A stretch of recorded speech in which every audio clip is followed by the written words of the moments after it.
Family, we came here a little over 2 years ago. This work, it's the difficult part, those first stages in farming.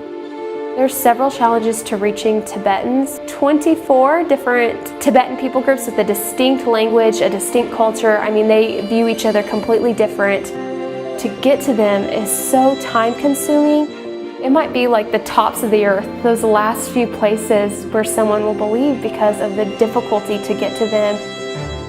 I love mountains and I love God. Most of the highest mountains in the world is where the Tibetan people are.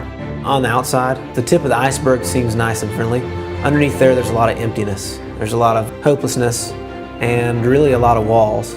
It's very difficult for a Tibetan to come to know Christ and to follow Him.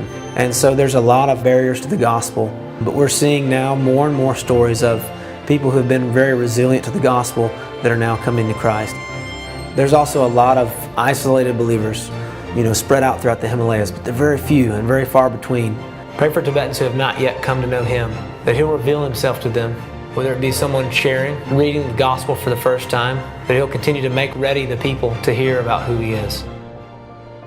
Please pray for Tibetan brothers who are struggling as they've been separated from their families because of their faith. There's so many things that are in their way, so much persecution. Pray that they would share more boldly, form churches and groups. They'll gain more understanding and wisdom from the Scripture as God continues to reveal that to them.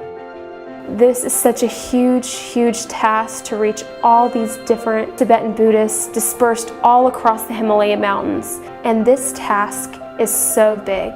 Please pray for our team as we battle a lot of different obstacles to the gospel. Pray that we'll be able to form a strategy that comes straight from the Lord on how to reach people around us. Pray that we'll be faithful to continue to take up our cross daily and to sacrifice whatever is necessary for people to come to know who He is. Just pray that our love for the people will continue to grow so that we can be more effective as we continue to share with people throughout the country.